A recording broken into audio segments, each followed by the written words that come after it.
Hi everyone and welcome to Dating Chronicles with Katrina. Well, I hope you've all had a good summer. And I was actually in Portugal with my crazy friend who's also my social media girl.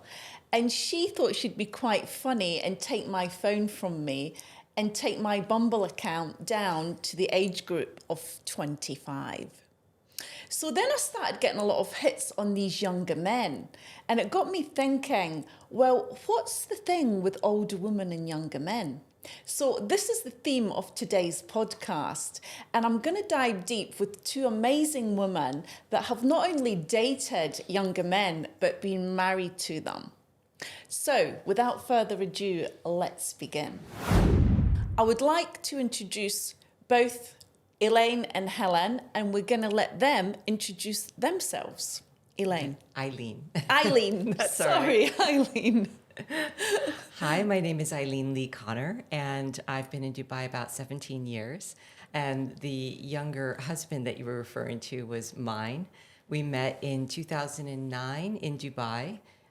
He's British, I'm American, and we met, married, had a kid, divorced, and now we share custody. So that's my story, and I'm sticking to it. Okay, great. And Helen? Well, my name is Helen. I am an investment manager, and I'm also a clinical hypnotherapist. And I too was actually married to a younger man. And I've also had a 4-year relationship with another younger guy. That seems to be the sort of pattern. And so I've been in Dubai for about 13 years. Okay. I mean, look, younger men, I have always dated younger men, not for any other reason than that's my vibe. You know, I've always been younger. I've got a young spirit. I'm a healer. I'm holistic therapy. So I think that keeps you young. I never got married. I never had kids. And I don't resonate with men my age. So it's for no other reason than that. How did you meet, Eileen? How did you meet your husband? So I think what's interesting is when you meet them in your life. Like, I never intended to meet a younger man. And that was one of the things I didn't really like about him, because I didn't feel he was settled or that kind of thing. But he was a financial advisor, so he was advising people on their futures, as opposed to me and, you know, my free spirit at the time. And this, mind you, was like 14, 15 years ago. So it was different. What I look for in a man today is very different from what I was looking for a man back then in terms of a partner. And how did he ask you out? What did you think about it? What was going through your head, this younger guy? First, younger guy was not going through my head. It was him, his personality, his goals, his values. He wanted to have a family right away. He wanted to get married. He came from a small town in England, and I came from the big city in New York. So we had very different, in terms of settling down. And that really charmed me, because I felt that he was very serious. He had his values in the right place. All of his friends were getting married in their 30s. And, me, I was just starting to think about settling down. So I think all the planets aligned, and we were meeting at the same moment, because as you're an adult and you're not in school anymore, you're living the same life. You know, like, you're going to work, you have home, you have the same responsibilities, rent, car, whatever, your career. So we were in the same place of life, and I didn't really see him as being older, younger, around that.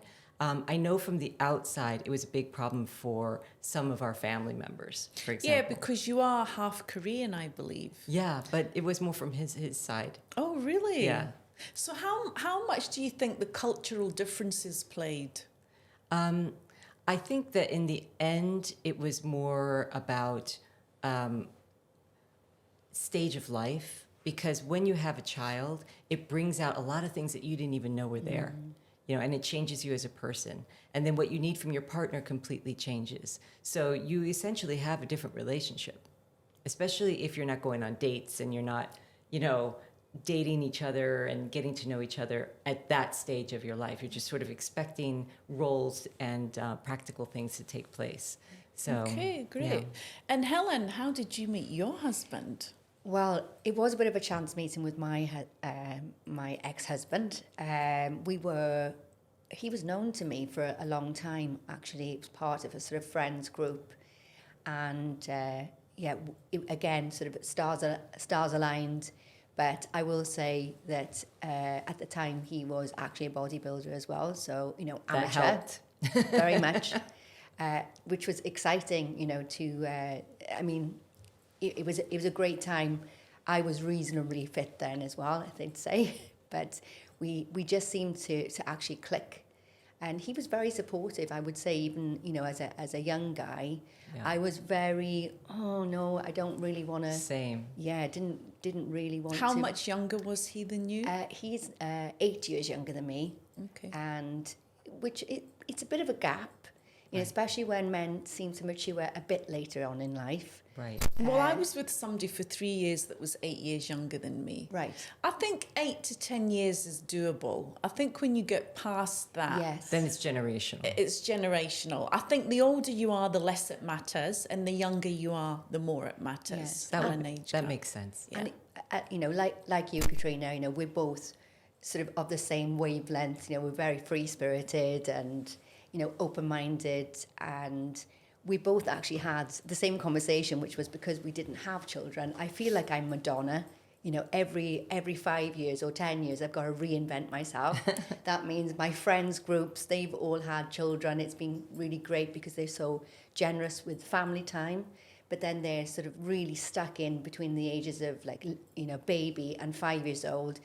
Women tend to go off the Richter scale really because they just can't. They haven't got time to see you.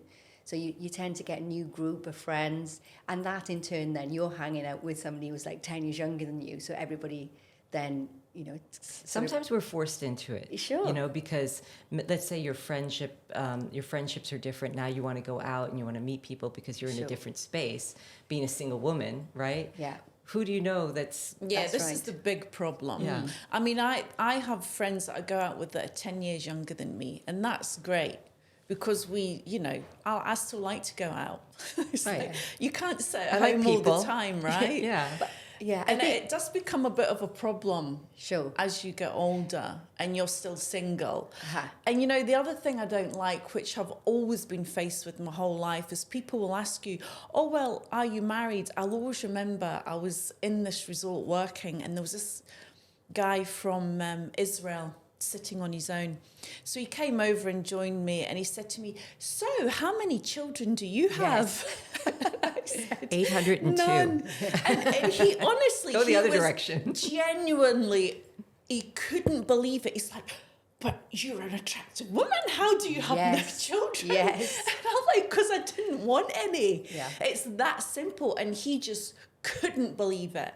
And I was like, wow. You bring up a good point So- because, if we stand by our values, what we're taught as we're growing up, it's like, don't settle, fall in love, blah, blah, blah. And then I don't know what the age is. Maybe it's 40. If you haven't been married and you haven't been divorced, what's wrong with you? Yeah. So There's it's something a fine wrong, line. yes. Yeah. And then people say to me, oh, you're not married. Oh, you've got no... Why? Because I didn't want to be. And then I want to say to them, well, are you happy in your marriage? How do you answer that question anyway? It's an like- impossible question. Yeah. Because I have issues. Possibly, Shall we get into it? I just met you. possibly, Hi, yeah, my yeah. name is. Sure. Exactly. So I think we're very judged for not having these things. Yeah, sure. Yeah. But it's like, how is it fair? I mean, I know that men and women are different. We have different values, different roles in life. But generally, through all of time, it's been okay for men to have younger women.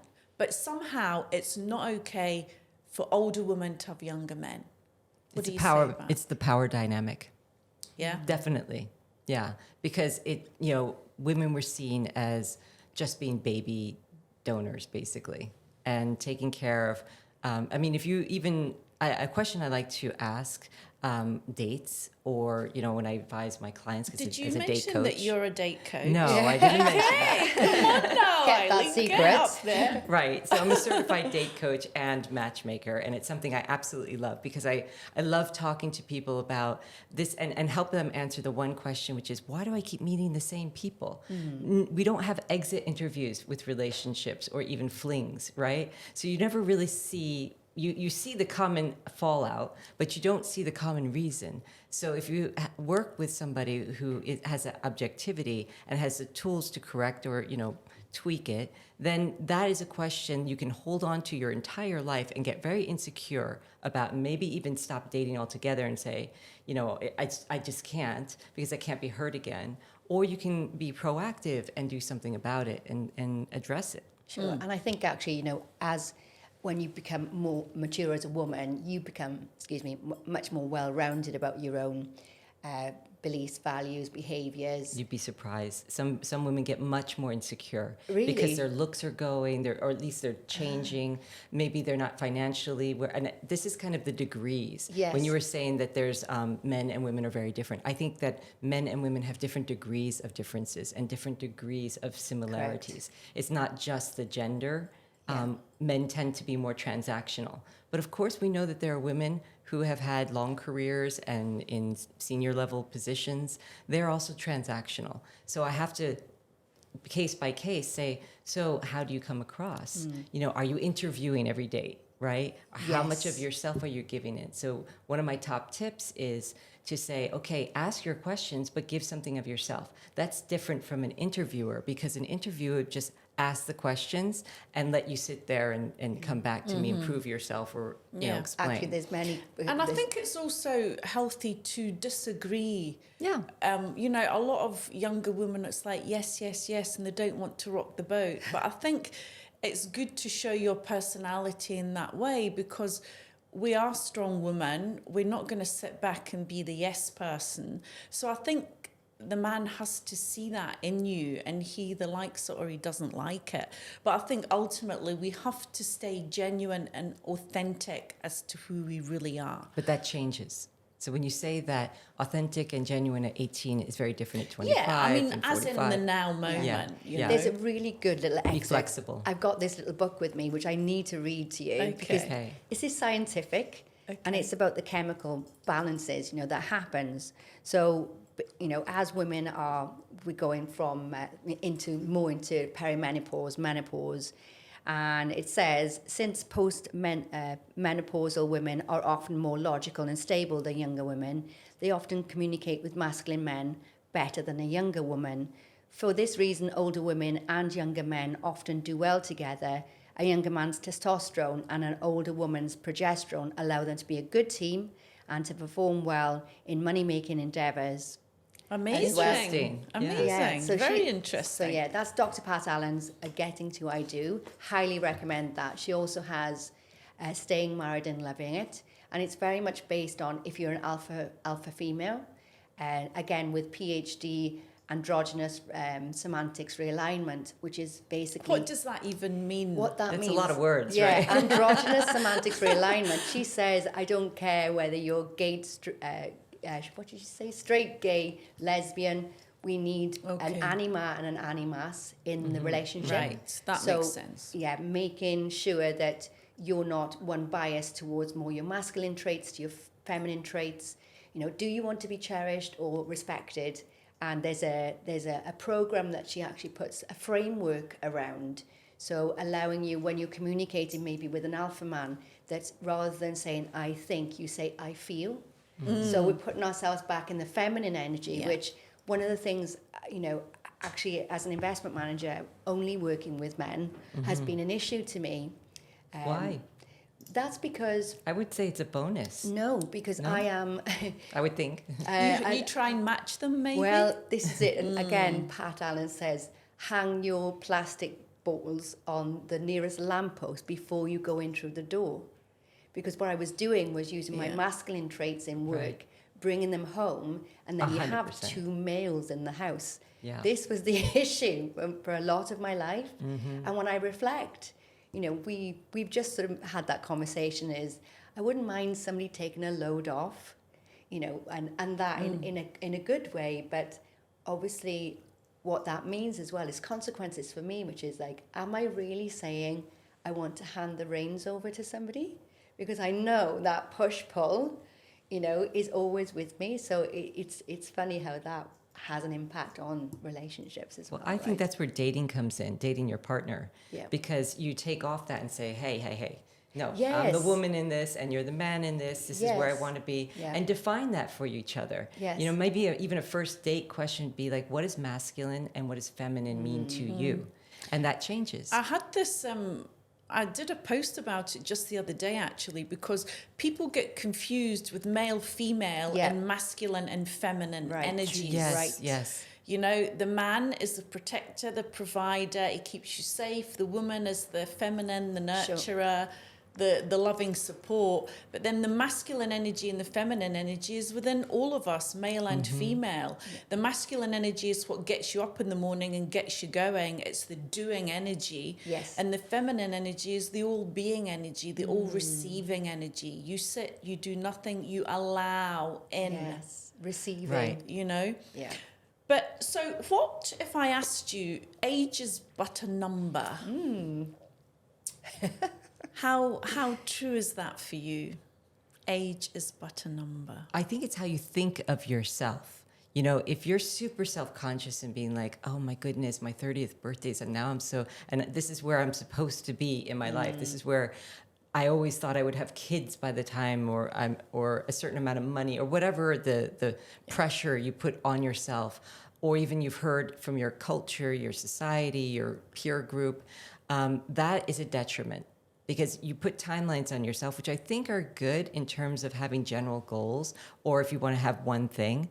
But if you're just living life, I don't think you should beat yourself up because you don't have children, for example, or you don't have whatever. And then again, that's scarcity mindset, as opposed to recognizing all that you do have and you've created up until this point. And so embracing that. And if you want something different, come up with a plan and action it, you know, come up with a strategy, dating being one of them. Therefore, I mean, I think ageism is a real thing. And for me, age is really but a number, because women of today take care of themselves a lot more. Absolutely. They're a lot more proactive. They look a lot younger than they are. And I feel that people still put you in a box when they know what age you are. because it helps them define themselves. And so you have to kind of put blinders on that. You know, you have to shut out that kind of noise. Yeah. And not take that in. And that's where we kind of come at odds with ourselves, is trying to say, no, defend yourself. Yeah, as opposed to exactly. living in your peace. And what you were just Yes. saying before, existing in it. Yeah. And letting it come to you. Those aren't the people you want to know. You know, because what are you doing? You're not hurting them by growing older. They're getting older too. Yeah. Right? Yeah. Well, it's a privilege to grow old, right? Sure. Yeah. And I think actually, you know, ageism sometimes as well, it's not just from the men, it's actually from us to each True. other. True. You know, the side eye, the Yeah. sort of, who does she think she is? Yeah. You know, this celebration of all women sort of sitting in a circle singing Kumbaya. Like, it would be lovely. But yeah. I think we're confusing age and maturity, sex and gender. Yeah. You know, these are things that when you say you feel younger, it's got nothing to do with your gender. It's got something to do with your sexuality, you know, as opposed to, but it's all the same terms. So maybe we should come up with different terms, because I want a guy grow up, you know. I want you to be, but I don't want you to be old. I want you to be mature. Yeah, maturity. At any age. Yeah. It's across all. I mean, having been there, not only dated but married younger men, would you do it again? I thought about marriage, probably, the whole thing. But Would you? Well, okay. So let's not say married. Would you date a younger man again? Again, for me, it's maturity, you know? So it's not the age. It's I mean, for me also, I it's prefer not about to, but- the age. It's about the mental connection. Yeah. Are we on the same level mentally? Because I think you can get a younger person that's like a granddad. yes. And an older person that's like a teenager. So I think you do have to come together on a spiritual and a mental standpoint. Yes. I mean, you know, I think Mick Jagger and Trump are the same age. Wow. There you go. You know, one has youthful energy and the other one has old man vibes. Yeah. So that's what I mean by age. Yeah. And So Helen. I would probably say yes, because I never learn by my mistakes. But no, Oh. that's a joke. It's not. Well, I'm working on that. No, I think I have. It's probably because of the. I would say my socializing. I do often go to Ibiza and have a bit more sort of music orientated socializing, which does draw a younger crowd. A younger crowd. Yeah. I mean, look, what I've realised about men is they don't look at you and think, what age is she? They look at you, they like it, they want it. Yes. The end. Yeah. There is no other thought Unless process. they want to have kids. Unless they want to have kids. Yeah. Yeah. I mean, my social experiment, if you want to call it that, on Bumble and Tinder, I mean, the amount of hits I got from Yes. younger men was Yes. astounding to me. And I would ask them, what is it? What is it about the... And of course, it's always the sexual side. They think an older woman's going to be, up for Versed, everything well-versed. and everything. Yeah. It's like the graduate from, Mrs. Mrs. Robinson, are you trying to seduce me? Exactly. As you like rolling down your stocking. Not at all, I darling. think they were like 3 years age difference between them in real life. Really? Yeah, Oh, gosh. Anne Oh, Bancroft really? and Dustin Hoffman. Yeah. Ah, right. Yeah, maybe that's what it is, isn't it? I actually did the same thing with the dating apps, and it's incredible when you just open up that age. I mean, seriously, it is young, isn't it? That actually, and as you said, we don't know whether it's just No, and my real age is there, Right. and it still didn't put them off. I think it was probably curiosity at Yes. that point. They want to say, well, does she look like that? And she's really that age. Yeah. And a few of them asked me, is You that really- really your age? Yes. So I think at some point you do have to embrace it because it's who you are. Yeah. And to deny it is denying a part of you also. It is. And it's so empowering to embrace that. I know we Yeah. shouldn't use the word empowering now because we are powerful anyway, but I mean, if you look at all the famous couples that have been together and, they've stayed together. I mean, Heidi Klum's just married somebody 10 years younger. Madonna is famous for it. I Yeah. mean, I was on one of the Maldivian islands with her when she was well into her 50s and her boyfriend was like some 24-year-old dancer. And they were running around like love-struck teenagers. I Oh. mean, it was just hilarious. And then you've got the other way around, of course, George Clooney and Amal. Yeah. There's a big age difference there. Who Michael else is there? Douglas and Catherine Zeta-Jones. Yes, and they've had a long marriage. yeah. I do know actually somebody that married somebody just the age of their son, and there's a 20-year age gap, and that lady is now in her 70s. And look at Joan And Collins. She looks amazing, though. I mean, she's not a movie Yeah. star. She's, somebody that I know. She keeps herself really well, but you would never believe that there was that age gap between them. Because I think he's got a bit older as well, in his 50s.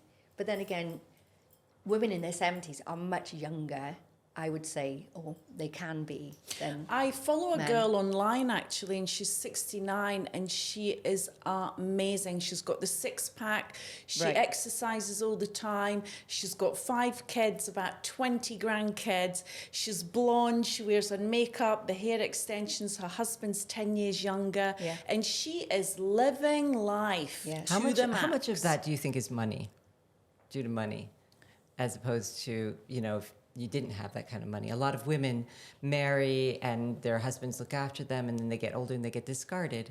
So what's left for those women who are older, should they just embrace it? It's a question. I Yes. think it's really Yeah. interesting because, Oprah, whoever, you can, when you have a lot of money, you can, it's transactional to a certain extent. You could still have feelings. I'm not saying that it's only transactional, but would they do that with somebody who didn't have money, You mean a younger man with an older woman that has money? that Right. doesn't have money? That doesn't have money. I think it's like anything in life. You can't generalize. There'll always be exceptions to the rule. And, I've spoken to a lot of men that do prefer older women. There's less drama, there's more intellect, there's more deeper conversation, there's more directness, there's not so many games. And I think this is definitely the age of the older woman and the younger man. Hasn't it always been the age? That's for sure. So Did you ever feel like you were his mother or his teacher? Well, funny enough you should say that. Again, I'm going on the words of Dr. Pat Allen, where she does say, mothering is actually very masculine. Mother's in charge. Mother's going to tell you what to do, and Interesting. and it's not just for mature ladies. I see friends of mine who are married, and those terrible sentences that you say is, don't you think you should be doing that? I always say, sometimes Patronizing. Well, it's like which is not open communication, which is Directing. It's directing. It's like, don't you think you should, what happened the last time you did that? And and I'm like, stop being his mum. Actually get into transactional analysis then is, am I being the parent? I always like to say, sometimes I open my mouth and my mother comes out. We're all... I think we're all guilty of that. We're all though. guilty of that, yeah. So I would say, for sure, on my relationship, I'm laughing because he was such a rogue. The chap I had a relationship with for 4 years, but a lovable one. Lovable rogue. Oh, we're still such great friends. I'm great friends with his family, but he was a little swine. When we were going out together, he was always just edge of center. He would always push the boundaries, and for sure there was some mothering going on there from me. But he was also the baby of the family, so he kind of enjoyed that attention. But yeah, we have to be careful. Well, as women, we do take over. And I often hear in my friends' marriages and relationships, it's like, oh, I've got to do everything. And he never thinks about doing anything, which is like, well, you never leave the gap. You never leave the gap long enough for him to be able to step forward, because you're running the house, you're always in charge, you're making the decisions. So again, I think, is it because we've been told, certainly from growing up, women are badass, women boss, are we just taking that step too far? And maybe on reflection in my own time in relationships is that I've been trying, perhaps the one to try and direct things. However, is that coming across as too controlling anyway? Even if you... Maybe. Yeah, for sure. I What think about so. you, Eileen, and your I marriage? I think my ideal man is a nerdy Renaissance man. Yeah. that's my type. I've narrowed it down now. Maybe we should have one for all seasons. Yeah. Somebody to have fun with in the summer. Somebody else who's going to be a bit of a bookworm in the winter. Yeah. Well, But did you ever feel in your marriage that you were the teacher or the... I definitely saw a maturity difference when it came to problem solving. Not like on the dating side of things, but more like when we were married and we were parenting. There's a big difference in that. But yeah, it's an interesting question because obviously I have a strong personality, but I do expect my husband to lead. I have a more traditional side to myself. And I didn't feel that he stepped into that role. And maybe he didn't feel I stepped into the role of mothering him very much. Because I feel like, you're an adult, you can handle yourself. I'm there to support and organize things and come up with ideas. And I don't know, it goes back and forth. It's not all his responsibility, all my responsibility to figure out one thing or the other. But it should be more of a partnership. And you realize what's important to you as you mature, as you grow old, and as you have a relationship. In my 3-year relationship with... my ex, who was 8 years younger, who I'll actually be going out with on Friday night. We're still very Still good friends. Yeah. But I was totally the masculine energy in that relationship. And in the end, it was just exhausting. Yes. But Yeah. that was my fault. Yeah. I made it that way because I didn't give him the space to be a man. And in the end, I totally castrated him. Yeah. To the point where he just wouldn't do anything without asking my permission, So I learned from that. Yeah. Trust me, I learned from that. And I think, all this talk about female empowerment, I just hate that word. Well, so that's what I was saying, is that once you put it out there, it's like, okay, now I'm in control, and that's what they expect. Yeah. I think what we need to do actually as women is come back to the feminine. Oh, love that, Katrina. And be Absolutely. a woman again, Yeah. and stop trying to compete with Yeah. the man, Yeah. with your, colleague at work or whatever. I think if we play the game, we'll be a lot happier and we'll get what we want. Yes. Oh, I definitely want a masculine man. Yeah, me too. That's what For sure. I was missing in my past relationship is, I kept encouraging him to step up, and, we all have our past. Maybe he wanted something from me as well. I'm not saying it's all one or the other, but I would have preferred a more masculine personality anyway. Yeah. Yeah. As I mentioned before, my last relationship, I might have cycles of 4 years, by the way. Yeah. I think I have to work Good on on that. you for noticing that. Yeah. He was an ex-bomb disposal sergeant major. You can't get any more masculine than that. And actually, we share... Did he wear drag? Two sides? Yeah, we share a Zen master, Mark Carlson, who really helped me through that relationship after that, which, really noticing where I thought I was being helpful, not having the skill set or the tools then to communicate with him. I would just come in and say, right, we're going to do, what do you think about this in the summer? I've organised this. And he would just basically look at me like I was, it started off then that he wouldn't communicate with me whatsoever, and he wouldn't tell me what was wrong, and I didn't understand what I was doing wrong. He might not have known himself. He was just reacting. Exactly. He was just reacting himself, and then it just became, and then I would try and appease him, and then I would try and be more super feminine and then get walked all over. That's confusing. Which would then take a couple of weeks for me to start simmering rage, which would then explode. We would have these huge arguments, and it was very volatile. It was very volatile.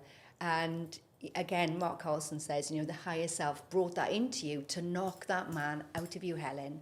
You have a very young and male energy, because the masculine, senior, mature energy is the king.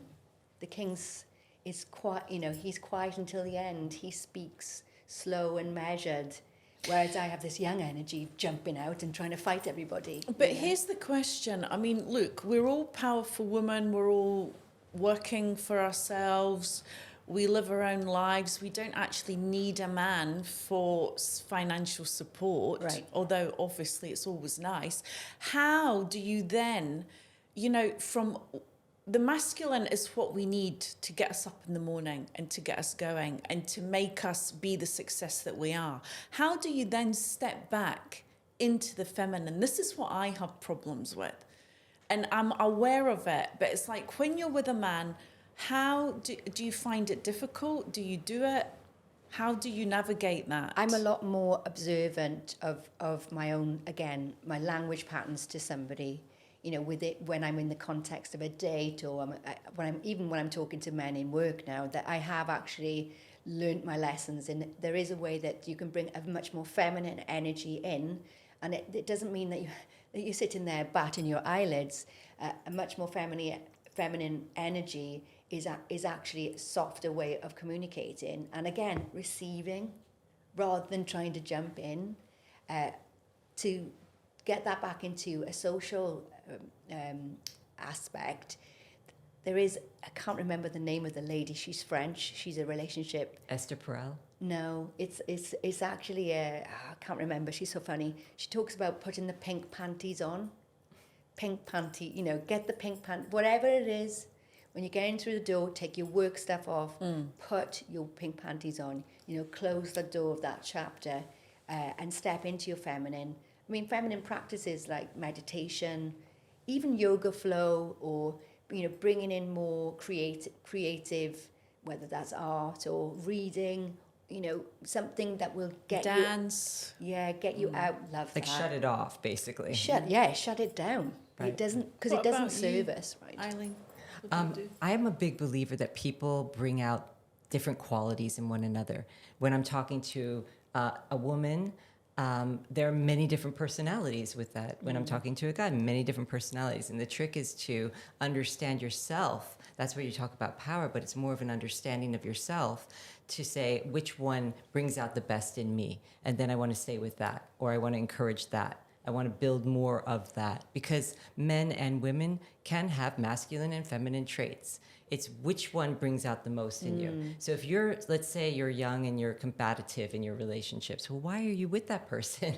You know, that's not how you want to be. You don't always want to be challenged and be like, well, I'm going to show them and I'm going to do this more, you know, when they communicate something. That's not probably the best, bringing out the best in you or me, in my case. So I look for somebody that, you know, it's funny because I was reading a Facebook post the other day about children like age 4 to 8 that were describing what love means, right? And it's they came up with the sweetest things. And one of them is when mommy makes daddy coffee, but she tastes it before she gives it to him. Oh. You know, that this is like a 4-year-old saying that. Wow. Another one was like, it's the silence that love is what you feel in the silence after you open all the Christmas presents. And you know, the deep stuff you're, you know, so we should think, they don't think in absolutes. Yeah. They think in moments. And we should probably slow down a little bit, think about those moments that bring out the best in us or help us go, oh, and that's what you, when another one said something about when their name tastes sweet. Ah, nice. You know, and that if you don't love somebody, fine, but if you love them, tell them, because people forget. That is so true. That is very nice. I mean, you know, the feminine energy, I have a few friends that are feminine. yes. And I'm always mesmerized Yes. by it. And I sit and I watch them. Yeah. And men Yeah. fall at their Oh. feet. Yeah. But I see it as the kind of help me syndrome. Like they're kind of helpless. They're not very successful. Right. Possibly, well, a lot of the time, and it's just they always need help from a man. And I think men absolutely love that. They do. And I think it's nice actually that if you can sit back and let people, you know, even Take open care the, of you. Yeah, open the door. I mean, a good celebrity is Goldie Hawn, or even her daughter Kate Hudson. Right. For me, they're the epitome of the feminine energy, the giggly, girly. I don't know. I can't really even put my finger on it. Yes. But I always spot that in a Accessible. woman. They're accessible. That's why. Yeah, that's a good word, actually. You know, they're not badass, they're not powerful. I mean, they are, but they don't, you wouldn't describe those words to them. I mean, the fact is that they're super wealthy, successful, well, you know, self-made women. So yeah, but they don't enter the room with that energy. You know, they enter that room where you feel like that you could be a girlfriend with them. Yes. Or you can make them a girlfriend if you're a guy. You're right. I mean, I've been told my whole life that I'm unapproachable. That's been the word to describe me. You know, and it's actually, I look very feminine. I look very confident, but I'm actually quite shy in groups.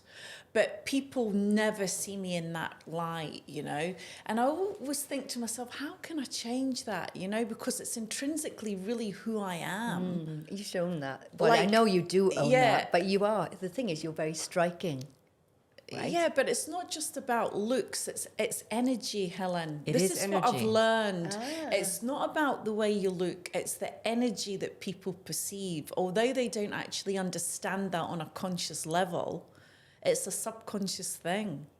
And, you know, people, I mean, even in the gym, I've seen guys for a long time, they won't come and approach me, but they'll look. They'll maybe say hi. Well, like she said, you're striking. Somebody told me, I think he was a celebrated professional negotiator teaching like these kind of leadership courses. And I was working for a company that they brought him in. And one of the things that he said to me was that we had a conversation off, you know, out of class. He said that a lot of women lead with different energies. So for my example, my mom's from Texas and she was a beauty queen, right? So she always led with like her flirtatious, you know, energy, even though she was super smart, you know. But some people enter the room and they own the room like, you know, I can feel that. Sometimes I'll enter, like, let's say the metro, and I'm like, I don't want people to talk to me. So you enter with a different energy, right? right. So if you can tap into that, you can control that, because it's still you. It's all you. Yeah, that's true. Do you think your husband saw the goddess in you? No. Not at all. Next. Yes. He No. did. He saw Yeah. it in you. I mean, Helen. obviously, initially you would have, right? Because that's when you're charming and you're in it. But I think once we had the marriage and things got real, I don't think he saw my femininity at all. Just like more of a role that you should be cooking and cleaning, or I don't know, like those kinds of things. Okay. And if you're not doing that, then you're not a woman. Did the end of your marriage have anything to do with age? No, No. No. Either of you? No. no. In my relationship, it did have to do with age and culture. He was Australian Lebanese, and his family were dead against me. Oh, I bet. Although they hadn't even met me, his cousins had met me, and they were saying, no, you need somebody of our culture, and blah blah blah. And he actually married a girl that was the spitting image of me, just a younger version, right after we split up. Really? And so for us, it was, I mean, he did come back and he did say, come on, let's get married. But that's after I ended it. But that was the fear in him. Had we gotten married, we would definitely have been divorced by now. Right. But then the world would have looked at you differently. In what way? You had one down. That Yeah. was your practice marriage? Yeah, you're this old and you've never been married, that trope. Yeah. I Well, met somebody true. the other day, actually from my hometown. They were visiting Dubai, and he was saying that his mum, who's like, she's in her late 70s now, she's been married 4 times, and he's also been married 4 times as well. So we've got a few more to get under our belt then, Katrina. We do. Yeah. I've always been a commitment phobe, to be very, Oh, wow. very That honest. gets deeper, yeah. Yeah.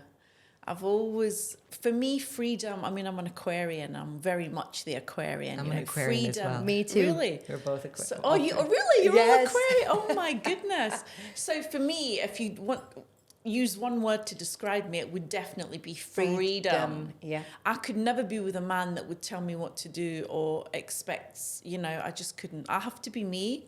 You take it or you leave it. So I think I would find it hard to compromise on that. Yeah. I mean, how did the dynamic in your relationships work in that respect? My ex-husband was Aquarian as well.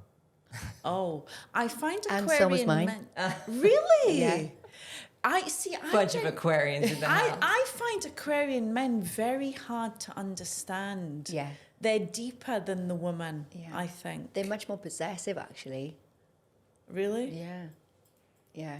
Was that you? No, I didn't have don't that. think so? No. Okay. Well, Aquarians are all unique anyway, so it's very hard to... Well, it depends on the rising sign, because Right. there's your forwarding personality. So it depends what mix you have there, Yeah. What about spirituality? Were you both on the same path in that respect? With my second partner was also... He was 9 years younger than me. For sure, he was actually the one that put me really into the spiritual path, I would say, by introducing me to the law of attraction things. Okay. And again, his older sister, I'm still really great friends with him. I'm great friends with all his sisters. She was a Wayne Dyer, and everything came out of the woodwork for me with him. So we were very much matched, as in the senses, as his spirituality. I mean, I really got a lot out of that relationship. Well, both of us did, and we parted on really good terms with love, separation with love, which was really, really nice. Where was he from? He's from Ireland. Oh, so both sort of, British Yeah, culture. sure. And what about you, Eileen? Where is he from? Yeah. England. I know he was from Yeah. England, but how were you mentally connected spiritually wise? I think in the beginning we were very much in tune, and that we would say to each other, still smiling, because we just couldn't stop smiling Oh, when we thought of that's each so other nice. or Oh, when we were that's together. amazing. And it would hurt. It would like hurt your Yeah. face, Yes, you know. yes. But it was a wonderful thing. And I think where we went off, because I mean, our first conversations were all about books that we read and, you know, like traveling through your mind in that sense. And I'm a voracious reader, Yes. and also audiobook now as well, podcasts as well. And I would share these things. And when I started to feel the disconnect is when he stopped reading them. And he didn't share anything with me. It was always like one-sided, like, well, let's watch this. And, you know, like Tony Robbins, you know, he's on there. And let's discuss it afterwards. That kind of thing would be, we used to do, but completely not interested. Wow. And I think maybe it was, for him, he's hiding from, you know, he didn't want to admit certain things to himself first.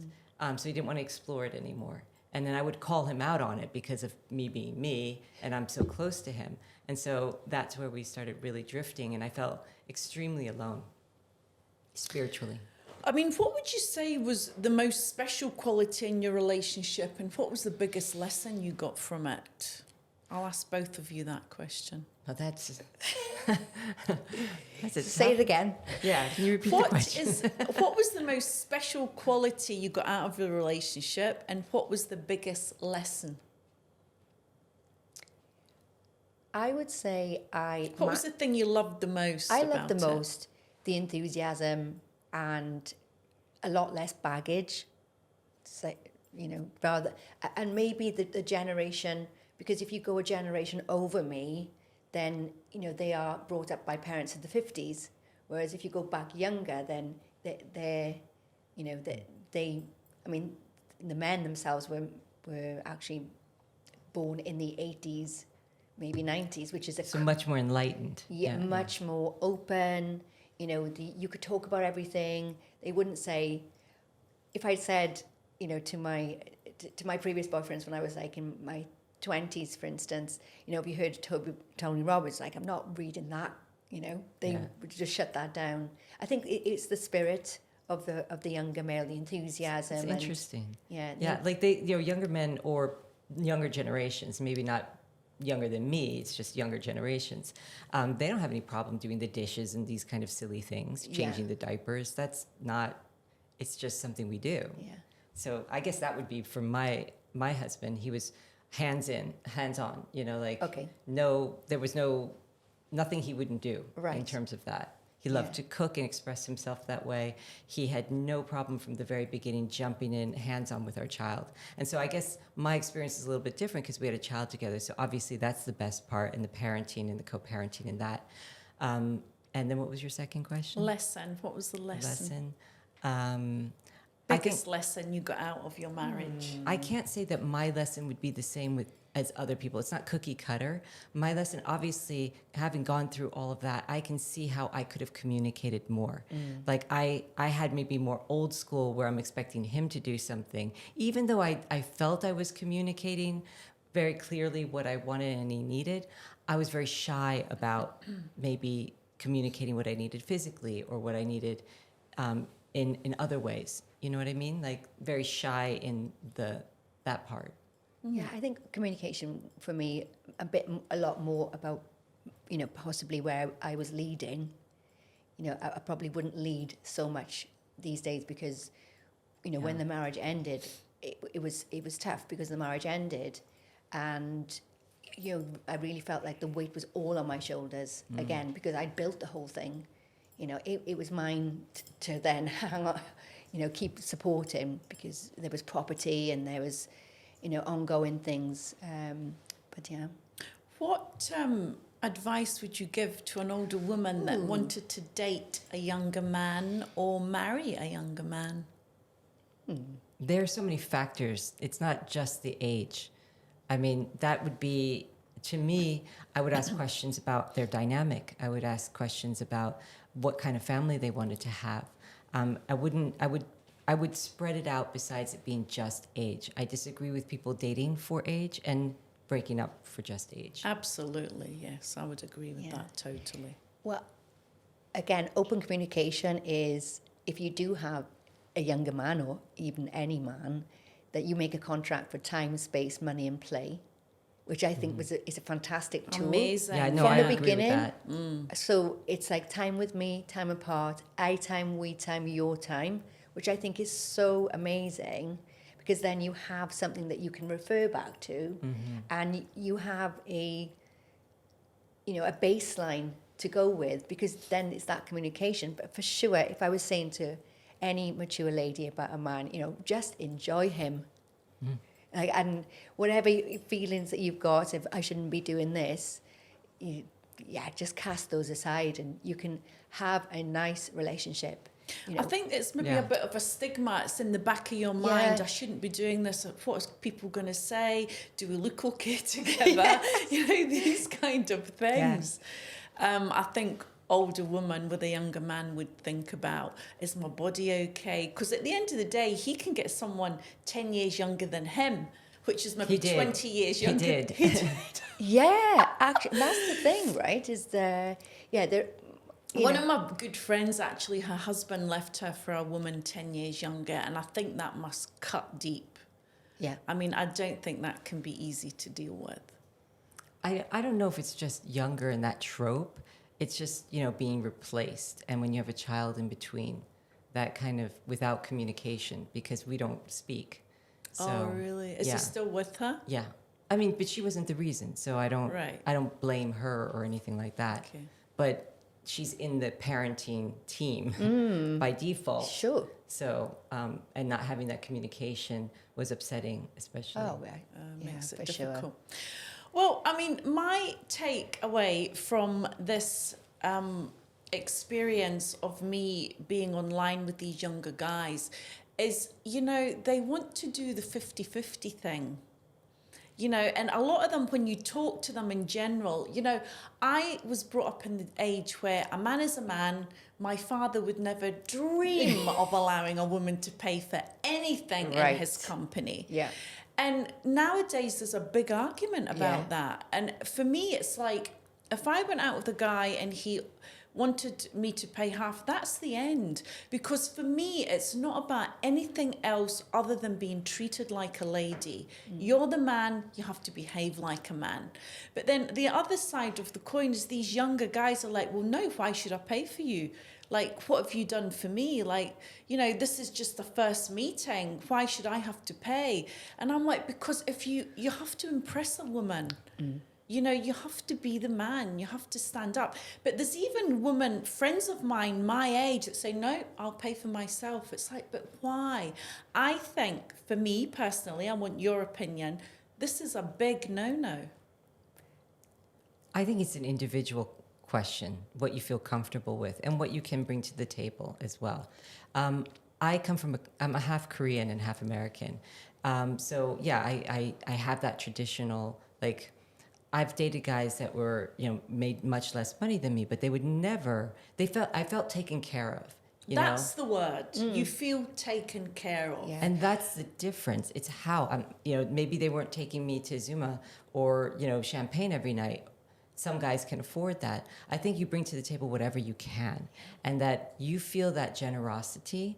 Then, like I've dated actors. Like when I lived in Paris, I had a wonderful relationship, and we're still friends, with a half Italian, half French guy. And there's no way, and age had nothing to do with it. There's just no way. This was how his dynamic. But he was so creative in terms of, like, we'd walk through the streets and we'd have paniers, and he would just tell me the differences of things. And I never paid for anything, but equally, we didn't go to the fanciest restaurants because I just felt so seen, so loved, and so taken care of. So you have to ask yourself, why do you want somebody to pay for you? Exactly. Do you want it as a replacement for you not making money? Then that's a different story. Yeah. Totally different story. That's as a stream of income Yeah. that to live a certain life. No, that's the wrong reason for letting somebody pay for you. No, I mean, I'm not saying I want you to pay for my life. Yes. I'm saying I want you to be a man, and in return, I will do something nice for you. Yeah. I mean, relationships 50-50, it's give and take. I think, yeah. And a lot of guys sit there and say, well, I'm not paying for you. And well, what are you going to do I mean, then? actually, on a first date as well, take you I somewhere. think you can offer. Take you somewhere that he can afford to pay Yes. for both of you. You don't have to go somewhere. I mean, if somebody said to me, meet me on the beach on a Saturday at 4:00, we'll watch the sun go down, and I'll make some berries and we'll have a little picnic. I'd love that. I don't have to. Again, I don't have to go to Zuma. It's the effort. No, I think that it's the little things. It's in the little life, things, for sure. and also. I think you're right. It's down to preference for values and beliefs, whether you want a codependent contract where he pays for you, or an equity contract where you go 50-50. But I think it's a sign of generosity on the first date. That's the difference. Yeah. And if when you somebody's say I want a man, I think that phrase is wrong, because just paying for somebody doesn't make you a man, right? So I would say I'd like to be taken care of, and how does that look to you? Is that what you would do with your partner? Is that how would you Good take care of your question. woman? Doesn't make me a woman because he pays for me. Doesn't make him a man because he pays. Yeah. So if you take those vernaculars out, then you get to the nitty gritty. Why is it important to you? Yeah. And I think maybe that's a bearing on why men sometimes don't date, or they don't, go forward with relationships, It's because off-putting. because of but the money situation for them as well is they want possibly to lead that way, and maybe they don't have the resources right now to But be able to do there's other that. things they can do. Yes, It's I not agree with about that. the 100%. money. The creativity. It's But the creativity, You look at Instagram though, everybody, oh, my man, and look at all my gifts. But I and think that is very shallow. Well, it's very intrinsic of the Dubai lifestyle. It's true. It's Well, true. I no, don't listen. think- If my man, whoever it is, got me something nice, I would be like very proud of it, and it would be my show of appreciation. Yeah. It wouldn't be like all that I do, But if I got flowers from somebody, I would always post that. Be like, how lovely is this? Yeah. Like just somebody doing something for It's you. the thought for me. Right. It's not it's not the money side. Because it it's made the me feel thought. good. But then my Yeah. love language is gifting, and acts of service, which are pretty much like a gift in itself. Yeah. Yeah. I do value that though. If because my dad was the same, he would never, everybody.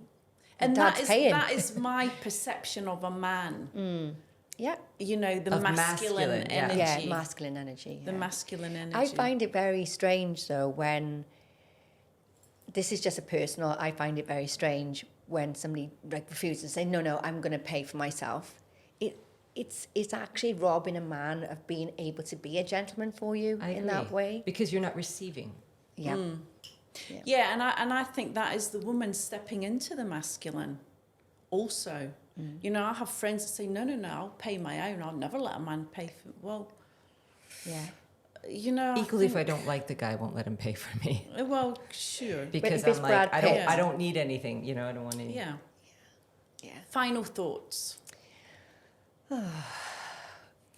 When are we going out for and finding all these nice young guys? This weekend. Eileen. Well, final thought. I mean, this was a lovely discussion. Thank you for having me on Thank and you meeting for Helen coming. as Yes, well. it's been great. And I think breaking down some of these ways that we say in our head over and over again, and changing the narrative is how you change the outcome. Absolutely. You know? Thank you so much.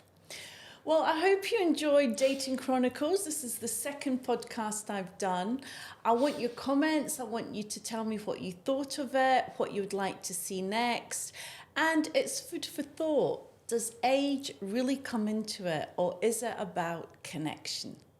Until next time, take care.